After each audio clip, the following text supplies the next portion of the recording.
네, 오늘 함께 나누실 말씀은 룻기 4장입니다. 1절부터 10절까지 보겠습니다. 룻기 4장 1절부터 10절까지요. Book of Ruth, chapter 4, verses 1 through 10. 1절부터 10절까지. 좀 길기 때문에 저하고 교독하겠습니다. 제가 1절 시작합니다. 보아스가 성문으로 올라가서 거기 앉아있더니 마침 보아스가 말하던 기업 물을 자가 지나가는지라. 보아스가 그에게 이르되 아무개여 이리로 와서 앉으라 하니 그가 와서 앉으매 보아스가 그 성을 창조의 10명을 청하여 이르되 당신들은 여기 앉으라 하니 그들이 앉으매 보아스가 그 기업 물을 자에게 이르되 모압 지방에서 돌아온 나오미가 우리 형제 엘리멜렉의 소유지를 팔라 하므로 내가 여기 앉은 이들과 내 백성이 창조라고 해서 그것을 사라고 내게 말하여 알게 하라 하느니라. 만일 내가 물으면 물으려니와 만일 내가 물지 아니하거든 내게 말하여 알게 하라. 내 다음은 나요 그 외에는 물을 자가 없느니라 하니 그가 이르되 내가 물으라 하는지라. 보아스가 이르되 네가 나오미의 손에서 그 밭을 사는 날에 곧 죽은 자의 아내 모압 여인 루색에서 사서 그 죽은 자의 기업을 그의 이름으로 세워야 할지니라 하니 그 기업을 자가 이르되 나는 내 기업에 손해가 있을까 하여 나를 위하여 물지 못하니 내가 물을 것을 내가 물으라 나는 물지 못하겠노라 하니라. 옛적 이스라엘 중에는 모든 것을 물으거나 교환한 일을 확정하기 위하여 사람이 그의 신을 벗어 그의 이웃에게 주더니 이것이 이스라엘 중에 증명하는 전례가 된지라.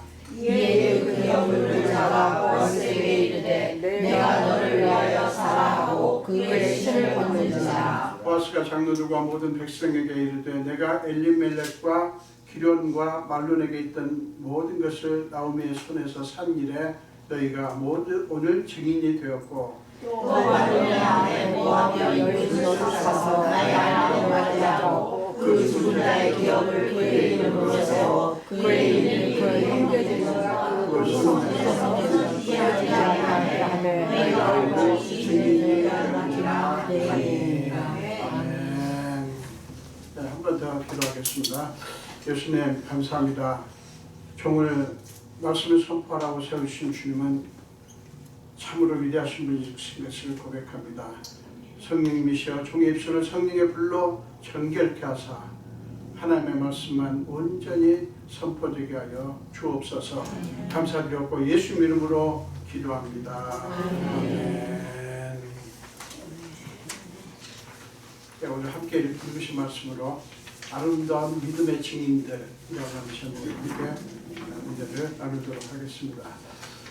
본문은 하나님의 뜻을 위해서 자기의 욕구를 내려놓았던 보아스의 믿음이 어떤 결과를 이루었는가를 보여주는, 말하자면 하나님을 향한 믿음과 순종의 이야기입니다. 하나님의 뜻과 자기가 원하는 것 사이에서 오직 하나님의 뜻을 따라 행동하는 보아스의 진실한 모습을 통해서 하나님을 사랑한다고 하는 것이 무엇인가를 아주 실제적으로 증명하는 그런 이야기입니다. 그러니까 하나님을 정말 믿고 하나님을 정말 사랑하는 것이 무엇인가를 보아스의 모습을 통해서 아주 명확하게 보여준다는 거예요. 여러 가지 하나님을 사랑하는 방식이 있겠지만 그러나 이게 빠지면 안 되는 아주 중요한 신뢰를 보여주는 것입니다. 보아스는 룻을 사랑하기 때문에 분명히 자기가 원하는 대로 하고 싶은 욕구가 있었을 거예요. 자기가 원하는 게 뭐예요? 룻을 자기 아내로 삼는 거예요. 그런데 그 욕구가 있었지만 그는 하나님의 뜻을 따르기 위해서 자신의 욕구를 내려놓은 거예요. 여러분 그것은 보아스에게 굉장히 어려운 일이었을 거예요. 예수님도 겟세마네 동산에서 자신의 원함과 하나님의 뜻 사이에서 처절하게 싸우셨습니다. 우리 지난번에 생각해 봤지만 마태복음 26장에 보면 뭐라고 예수님이 기도하셨죠? 39절 뒷부분에 보면 내 아버지여 만일 할만하시거든 이 잔을 내게서 지나가게 하옵소서. 그러나 나의 원대로 마시옵고 아버지의 원대로 하옵소서. 예수님이 얼마나 힘쓰고 애써 간절히 기도하셨던지 누가복음 22장 42절에 보면 땀이 땅에 떨어지는 핏방울 같이 되었다. 이렇게 표현했습니까? 말하자면 나의 원대로 예수님이 원하는 게 있었죠. 뭐예요? 혼연의 잔을 안 마시는 거예요. 그러나 나의 원대로가 하나 아버지의 원대로 바뀌는 과정이 예수님께도 쉽지 않으셨던 거예요. 왜 그러셨죠? 완전한 인간으로 오셨기 때문에. 보아스가 자기가 원하는 것과 하나님 뜻 사이에서 하나님의 뜻을 따르기로 결정했을 때 아무런 갈등 없이 쉽게 결정을 했을 리가 없을 것입니다. 여러분, 모든 그리스도인들을 가장 힘들게 하는 것이 바로 그 결정을 해야 할 때입니다. 여러분들 신앙생활을 하면서 내가 원하는 것은 이건데 하나님의 뜻은 이거니 내가 원하는 것을 따를 것인가 하나님의 원하는 것을 따를 것인가 심각하게 고민해 보신 적이 있을 거예요. 강도 차이가 좀 있죠. 강하고 약함의 차이가 있지만 특별히 저처럼 주의 종이 되려고 할 때 그 결정은 쉽지 않기가 일반적입니다. 여러분도 아마 분명히 나의 원하는 것은 이것이고 그런데 하나님의 원하는 것은 알 수가 없기도 하지만 뭔가 하나님의 원하는 것이 내가 원하는 것과 마찰을 일으키고 충돌하는 것을 느끼신 적이 있을 거예요. 근데 대부분의 신앙생활 하시는 분들, 믿는 분들이 자기가 원하는 것이 강하면 강할수록 하나님이 원하시는 것을 하나님의 뜻을 따르기가 쉽지 않습니다. 쉽게 결정한 적 없을 거예요. 우리 그리스도인들이 신앙생활 하면서 가장 힘들 때가 그런 결정을 해야 할 때입니다. 여러분 신앙 행위들로 얼마든지 하나님을 사랑하는 것처럼 위장할 수 있어요. 내가 하나님을 이렇게 사랑한다라고 척할 수 있습니다. 그러나 나의 원함과 하나님의 뜻 사이에서 하나님의 뜻을 선택하는 것은 위장할 수가 없어요. 그런 척할 수가 없어요. 이게 가장 어려운 거예요. 진실로 하나님을 사랑하고 순종하는 하는 것을 보여주는 것이 바로 이 결정을 하는 것이기 때문에 이 결정을 어떻게 하느냐가 하나님 정말 사랑하는 것을 보여주는 잣대가 되기 때문에 그래요. 여러분 우리에게는 그리고 우리 교회에는 여러분 기억하십시오. 뭔가가 원하는 대로 이루어지는 것이 중요한 게 아니에요. 교회에는 뭔가 목표가 있습니다. 그 목표를 놓고 우리가 기도하고 추구하지만 그 목표가 중요한 게 아니에요. 그것이 정말 거기에 하나님의 뜻이 있고 우리가 원하는 것, 추구하는 것에 하나님의 거기에 있고 하나님의 뜻이 거기에 있고 그것이 하나님의 뜻대로 하나님의 방식대로 이루어지고 있는가 이게 중요한 거예요. 많은 교회들이 하나님 뜻 형식적으로 찾습니다. 겉으로 찾아요. 그러나 이루어야 될 목표가 너무 크기 때문에 이걸 그냥 하나님 뜻이라고 믿고 그냥 해버려요. 여러분 다윗이 그가 왕이 되고 나서 원하는 강렬한 소원이 하나 있었죠. 뭐예요? 여러분 혹시 기억하세요? 다윗 왕이 정말 왕이 되고 나서 한참 통치를 하다가 정말 원했던 것이 하나 있어요. 성전을 건축하는 것이었어요. 그런데 하나님이 노하셨어요. 네 손에 피가 많다. 그랬더니 다윗이 화를 냅니까? 내가 무슨 하나님 내가 내 집 짓자는 거예요. 하나님 전을 짓자는데 왜 반대합니까? 뭐 이랬어요? 아니요. 흔쾌하게 받아들이고 그냥 물자라든가 많은 걸 준비하고 하는 뜻에 맡깁니다. 여러분 그렇게 하기가 쉽지 않아요. 분명히 이것은 하나님 뜻인 것 같은데요. 내가 무슨 내 잘못자고 합니까? 교회를 위해서 하는 건데요. 성도들 위해서 하는 건데요. 그게 왜 하나님 뜻 아닙니까? 라고 막 대드는 분들이 많죠.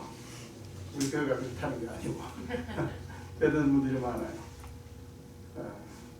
여러분, 교회는, 그리고 그리스도인들은요, 그것이 하나님 뜻 같아도 정말 조심해야 돼요. 저는 우리 교회가 정말 뭔가를 추구할 때 거기에 하나님의 뜻이 정말 있고, 그리고 그 추구하는 과정, 이루는 과정이 철저하게 하나님의 뜻대로, 하나님의 방식대로 되었으면 좋겠습니다. 보아스는 다른 것을 다 나중으로 밀어놓고요, 우선적으로 누색에 약속한 것을 이루기 위해서 바쁘게 움직입니다. 우리 3장에서 봤죠? 여기서 우리가 주목할 게 있어요. 보아스의 모습에서 주목할 게 있는데, 그게 뭐냐면 보아스가 누색에 그 사람을 소개하면서 이런 사람이 있다, 나보다 그 사람이 더 가까운 친척이다, 그 사람을 소개하면서 그에게 가봐라, 그에게 가서 물어봐라, 이렇게 하고 자기는 가만히 있었던 게 아니에요. 어떻게 했습니까? 자기가 친히 그 사람을 만나서 문제를 해결하려고 했다는 사실이에요. 그러니까 남의 일을 자기가 짊어졌다는 것 좀 아닙니까? 물론 사랑하니까 그랬지만, 가서 알아봐라, 네가 알아봐라 하고 만 게 아니에요.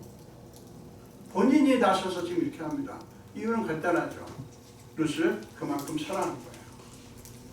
그래서 그 사람에게 가서 알아보라고 룻을 보내고 자기는 가만히 있을 수가 없었던 거예요. 여러분, 보아스가 이 문제에 대해서 얼마나 적극적이고 분명한가를 보십시오.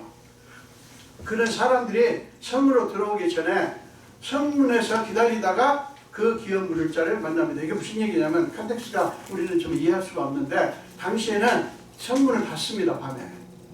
밤에 닫고 이제 아침에 열어요. 근데 그 여는 시간이 뭐 몇 시인지는 모르겠지만, 그러니까 밤에 닫고 아침에 일찍 열어요. 근데 보아스가 그 성문이 열리기 전에 먼저 가서 기다렸다는 거거든요. 본문에는 명확하게 그려져 있지 않지만, 그러고 나서 이제 성문에서 기다리다가 그 기업 물을 자를 만난 거예요.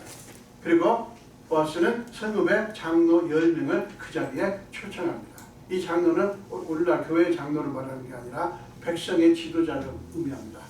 때로는 재판관이 되기도 하고요. 장로들은 재판관이 되기도 하고, 때로는 여러 가지 업무를 담당하는 그런, 요새 말로 하면 공무원과 같은 일을 하기도 합니다. 그 10명의 장로들을 초청합니다. 왜 그렇게 했어요?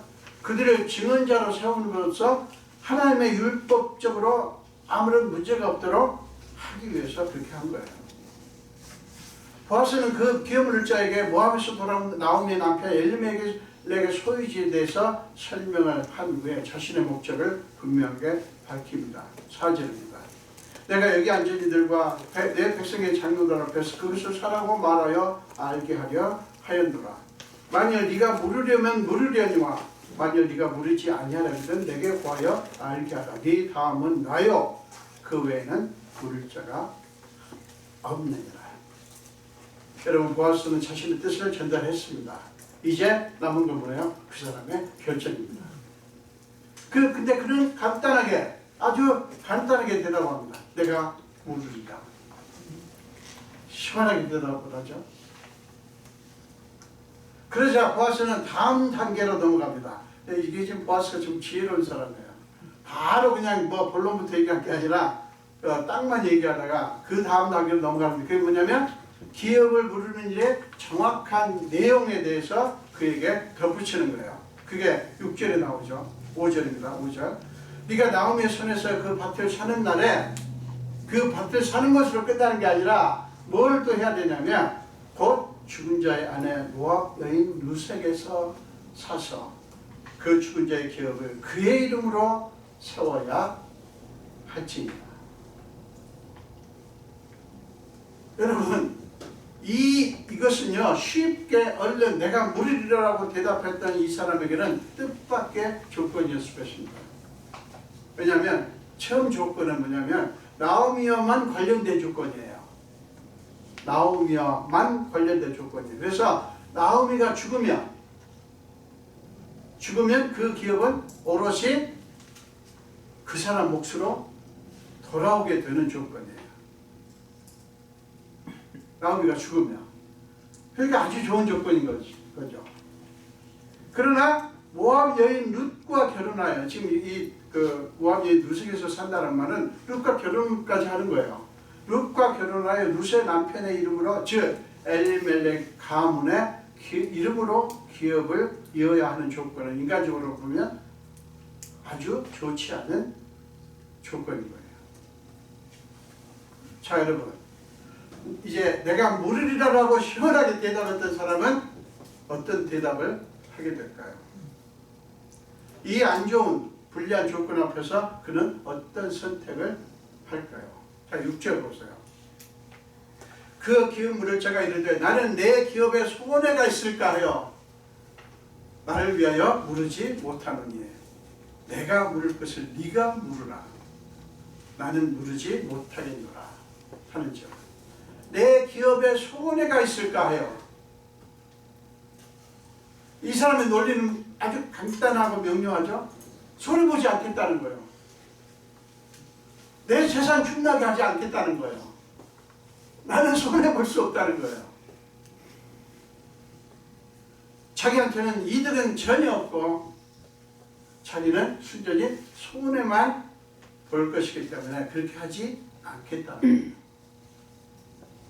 생기는 게 없다는 거죠. 내 것만 없어지지 생기는 게 없다는 거예요. 여러분, 인간적인 관점으로만 보면 이 계산법은 맞습니다. 세상 사람들이 다 이렇게 계산을 합니다. 그러나 하나님의 자녀인 우리는 이 계산법이 아닌 다른 계산법, 즉 하나님의 계산법에 따라 살아야 하는 사람입니다. 이게 그리스도인이에요. 세상 사람과 똑같이 사는 게 그리스도인이 아니에요. 우리는 다르게 사는 거예요. 그게 다르게 산다고 하는 것이 꼭 윤리 도덕적인 면만이 아니라 바로 이 부분에서도 더 중요한 포인트가 있는 거예요. 여러분, 그리스도인보다 훨씬 착하게, 훨씬 선하게, 부자하고 많은 사람들 돕고 정말 그리스도인들이 본받을 수 없이 사는 예수 안 믿는 사람들이 많습니다. 그것 가지고 경쟁할 수가 없어요. 우리는 그들이 따르는 계산법이 아닌 하나님의 계산법이 우리한테 있어요. 이 계산법을 우리는 따르는 거예요. 그게 그리스도인이에요.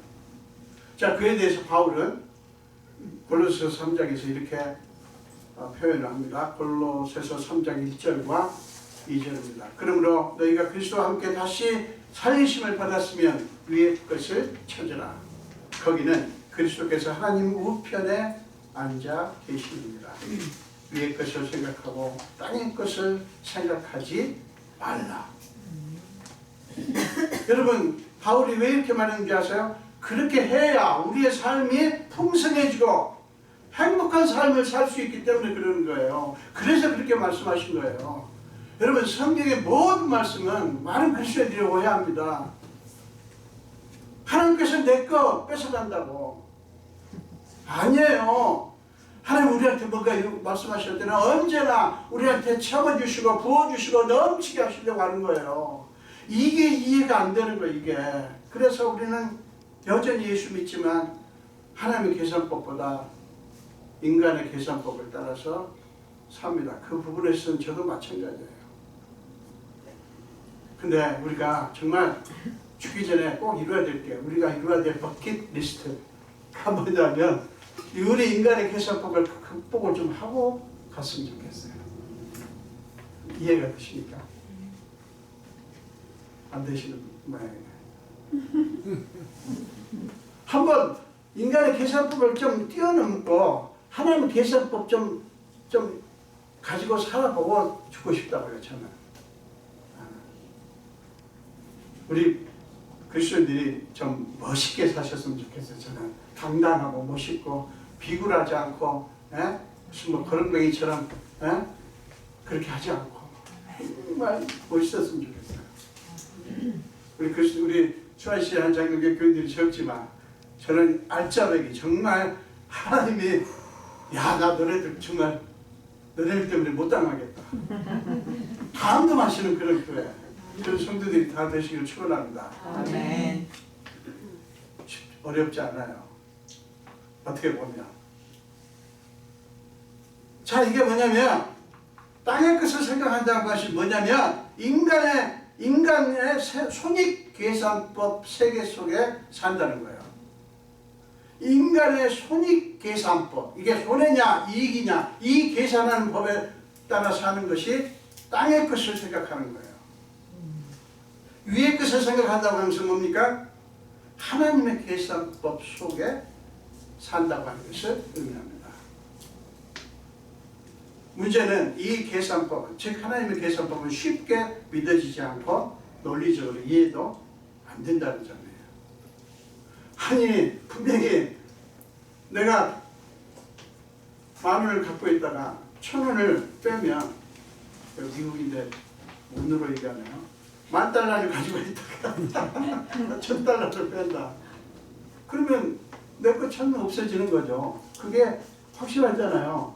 그런데 하나님은 그게 아니라는 거예요. 그게 믿어져요? 그 논리적으로 이해가 됩니까? 안 돼요. 여러분, 그래서요, 이 예수 믿는 우리 그리스도인들이 왜 은혜를 받아야 되는 줄 아십니까? 은혜를 받는다고 하는 게 뭡니까? 성경 많이 하는 것입니까? 기도 아주 유창하게 멋있게 하는 겁니까?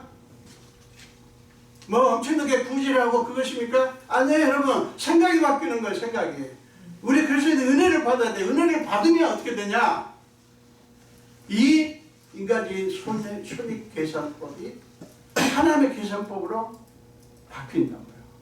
인간의 논리가 하나님의 논리로 바뀌어요. 인간의 논리가 인간의 관점이 하나님의 관점으로 바뀐다고요. 이게 믿는 거예요. 이게 하나님의 관점으로 안 바뀌기 때문에 세상 사람들이 그리스도인들을 보고 너나 잘 믿으세요 그러는 거예요. 한국에서는 개독교라고 그런답니다. 개독교, 기독교가 아니고. 얼마나 모욕적인 말입니까 진짜. 저는 그 소리 들으면 머리끝까지 화가 나. 그 욕을 했다고 화난 게 아니라 우리 기독교가 그런 모습이 있거든요. 솔직히 말하면. 솔직히 말하면.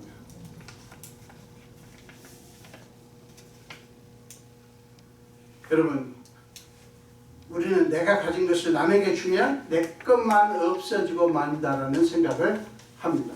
솔직히 그래요. 내가 가진 것을 남에게 주면 내 것만 없어지고 그걸로 끝! 이렇게 생각한다는 거예요. 인간적인 계산법으로는 맞을지 몰라요, 그게. 그렇지만 하나님의 계산법으로는 전혀 맞지 않아요. 정반대입니다. 자, 누가복음 6장을 보세요. 누가복음 6장 38절입니다.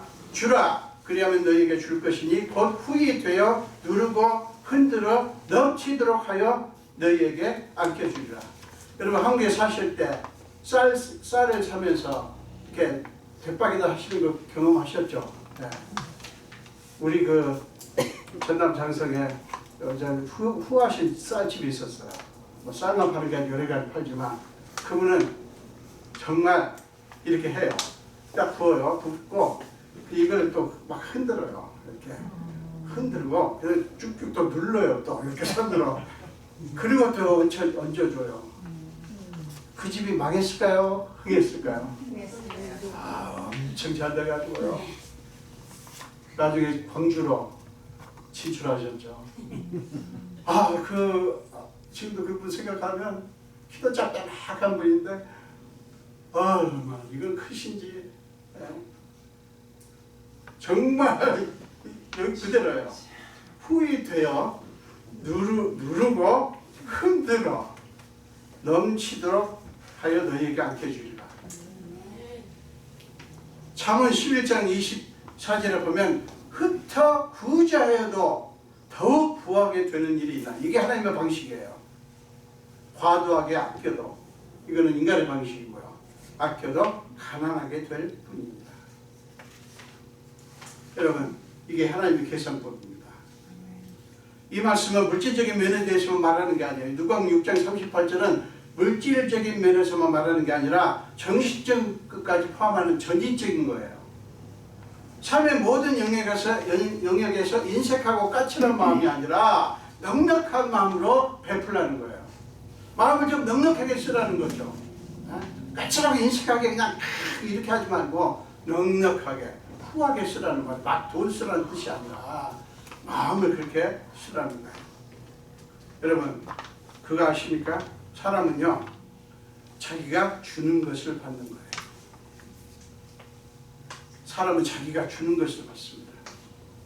심는 대로 거둔다는 말과 같은 말이에요. 자기가 인색하게 행하면 인색하게 받고요. 그 다음에 까칠하게 행하면 까칠한 대접을 받는 거예요. 그 맞습니다. 내가 그냥 사람한테 가혹하게 하면 내가 그걸 받아요. 그 사람한테 받지 않아도 다른 사람을 통해서 받아요. 사람은 자기가 주는 것을 받는 거예요.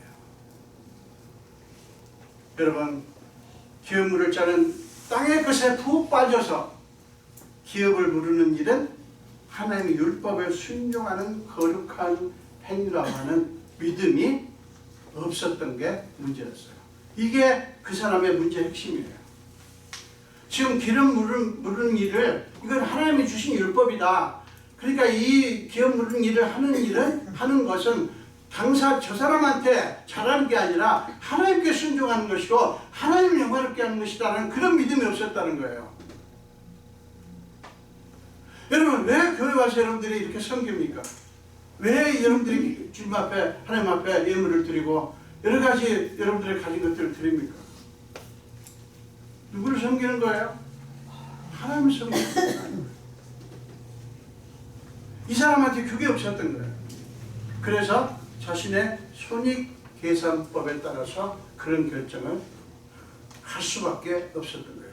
결국 그는요, 영원하지 않은 것을 얻기 위해서, 영원하지 않은 게 뭐예요?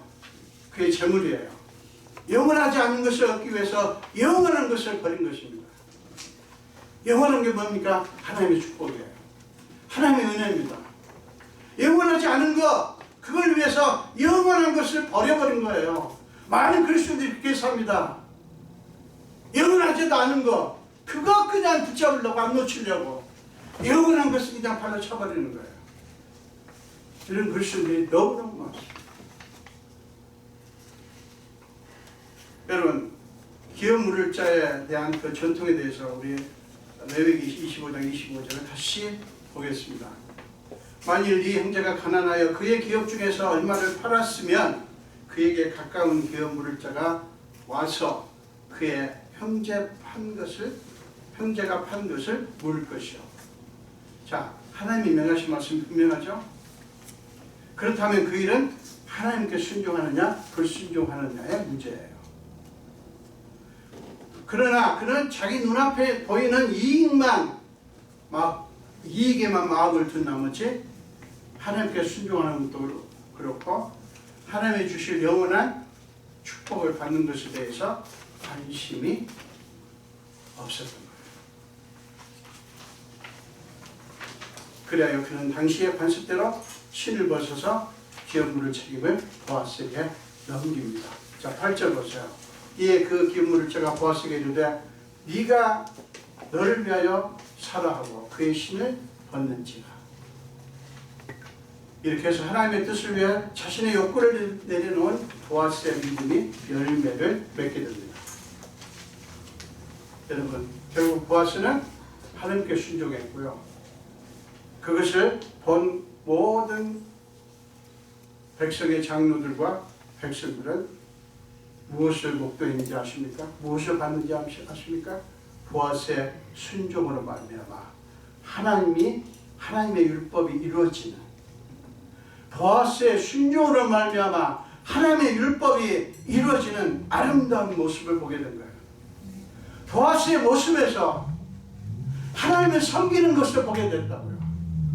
보아스의 모습에서 하나님을 잘 믿는 것이 무엇인지를 보게 됐다고요. 보아스의 모습에서 하나님을 사랑하는 것이 무엇인지를 보게 됐다고요. 그리고 그 율법이, 하나님의 율법이 하자 없이 완성되는 것을 보게 되었다고요. 이제 보아스는 장로들과 모든 백성 앞에서 선포합니다. 9절 그리고 10절입니다. 내가 엘리멜렉과 기련과 말론에게 있던 모든 것을, 엘리멜렉이 두 아들이에요. 기련과 말론에게 있던 모든 것을 나오미의 손에서 3일 이래 너희가 오늘 증인이 되었고 또 말론의 아내 모압 여인 룻을 사서 나의 아내로 맞이하고 그 죽은 자의 기업을 그의 이름으로 세워 그의 이름이 그의 행제 중과 그곳 성문에서 끊어지지 아니하게 하며 너희가 오늘 증인이 되었느니라. 사랑하는 여러분, 보아스가 이 말을 할 때 그 보아스의 감정을 여러분 놓치지 마셔야 돼요. 보아스는 지금 이 사람들에게 이 얘기를 하면서 하나님의 뜻을 이루는 일에 참여한 이 사람들이 이게 너무 기뻐가지고요. 기쁨이 넘쳐서 지금 이 선포를 하는 거예요. 여러분, 하나님의 뜻을 이루는 일에 함께 참여한 거룩한 증인들입니다 라고 선포하는 거예요. 그러면서 보아스는 그 기쁨을 표현하고 자신의 기쁨을 표현하고 그 다음에 그 사람들을 격려하고 축복하는 것입니다. 자, 히브리서 12장 1절과 2절을 보겠습니다.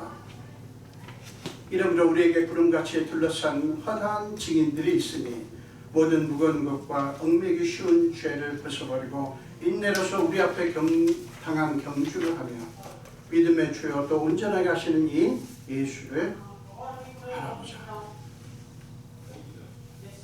사랑하는 여러분, 믿는 사람은 우리 자신의 뜻을 이루는 것을 목표로 삼아서는 안 됩니다. 믿는 사람들은 우리 자신의 뜻을 이루는 것이 우리 인생의 목표가 되면 안 돼요. 뭐가 목표가 돼야 됩니까? 뜻이 하늘에서 이루어진 것처럼 땅에서도 이루어진다. 이게 우리의 목표가 되어야 되는 거예요. 여러분 자신의 목적을 이루는 것이 아니라 하나님의 뜻이 성취되고 하나님의 은혜가 드러나는 것에 초점을 맞추시기를 바랍니다. 그러면 우리가 원하는 것은 주님이 훨씬 더 확실하고 풍성하게 이루어 주셔요. 어느 수준이냐면 참 기쁨과 영원한 만족이 넘치도록까지 그렇게 하십니다. 영원한 기쁨과 참 만족이 넘치도록까지 부어주신다. 이 부분에서 신뢰가 안 되는 거예요, 하나님이. 그래서 내 것만 없어진다고 생각하는 거예요. 여러분, 우리가 정말 믿음이 있어야 됩니다. 하나님께서 우리를 얼마나 사랑하시고 하나님이 우리의 영적인 부분뿐만 아니라 우리의 물질적인 것까지 우리 세상 사는 동안 필요한 것까지 채워주시기를 원하십니다. 그래서요, 저는 우리 교회가 여러분들 한 사람 한 사람을 통해서 여기 만드시는 한 분 한 분을 통해서 근데 저는 한 분 한 분을 생각하면서 이 설교를 준비하면서 그렇게 했습니다. 주님, 제시카 제가 앉은 자리가 다 보여요. 우리 이시복 자매님 저기 앉아 계시고 우리 김미미 집사님 저기 앉아 계시고 김성 자매님 여기 앉았기도 하고 여기 앉기도 하시지만 눈에 다 보여요. 보면서 제가 어떻게 주자니까 주님, 제시카를 통해서 하나님이 하시는 일을 막 드러나게 해주세요. 제시카를 보면 하나님께서 정말 제시카를 사랑하시는구나, 하나님이 사랑하시는 사람들에게 어떤 일이 벌어지는구나, 이거를 막 나타나게 해주세요. 그 이미지네이션을 하면서 제가 설교를 준비했어요. 교인이 몇백 명이 아니니까 그거 좋더라고요. 다 기억나요. 여기 앉은 분들이 똑같잖아요. 장남 저기 앉아 계시고 권사님 앉아 계시고 쭉 이렇게 이미지 일을 하면서. 그래서 제시카가 하나님의 뜻이 이루어질 때 어떤 일이 벌어지는가를 증언할 수 있다면, 말은 안 해도 삶으로. 제시카만 해가지고 해내한다고 또 그런 건 아니겠죠. 그렇게 합니다. 우리 정현수 권사님도 그렇고 전영 권사님, 임명 권사님, 박가포 씨, 김성자는 다 이렇게 그 생각을 합니다. 주님, 저분이 저 자매가 저 집사가 내게 하나님 뜻이 막 이루어져가지고 저 사람만 보면 막 하나님 정말 위대하시구나. 여러분들 기도 정말 아는 만큼 제가 알잖아요. 기도하면서 그런 축복을 했습니다. 지금도 그렇습니다. 제가 여러분에게 여러분의 모습을 그리면서 미소를 뿅뿅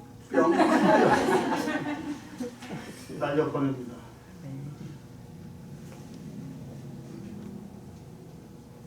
사랑하는 여러분, 보아스는 하나님의 뜻이 이루어지도록 하기 위해서 자신의 욕구를 내려놓음으로써 하나님의 뜻이 아름답게 성취되는 것을 거기에 모인 모든 사람에게 분명하게 보여주었다고요. 여러분, 이게 그리스도에 대한 영광이에요. 이게 그렇게 해서 보아스 자신이 허다한 믿음의 증인들 중에 한 사람이 되었고요. 그 다음에 함께 거기에 모여 참여한 그들 또한 하나님의 뜻이 기가 막히게 이루어지는 것을 본 아름다운 증인들이 된 거예요. 참 여러분, 우리 모두 이런 아름다운 믿음의 증인들이 다 되시기를 주님의 이름으로 축원합니다. 아멘.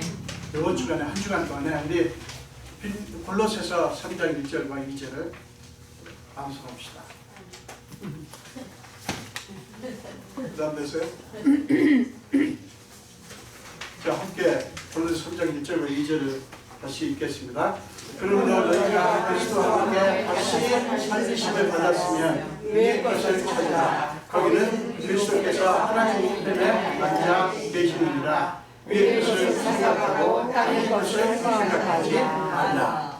아멘. 기도하겠습니다. 예수님 감사합니다. 오늘 또 생명 주시고 죄 전으로 불러주시고 함께 말씀을 나누게 하신 주님, 오늘 보아스의 모습에 믿음의 모습에서 우리는 귀한 감동을 받습니다. 그러나 솔직히 참 본을 받기에 힘든 부분이 있습니다. 그러나 주여, 우리에게 은혜를 베푸사 우리가 보아스가 받았던 그 놀라운 축복을 우리도 받을 수 있는 하나님의 자녀들이 다 되게 하여 주옵소서. 감사드리고 예수님 이름으로 기도합니다.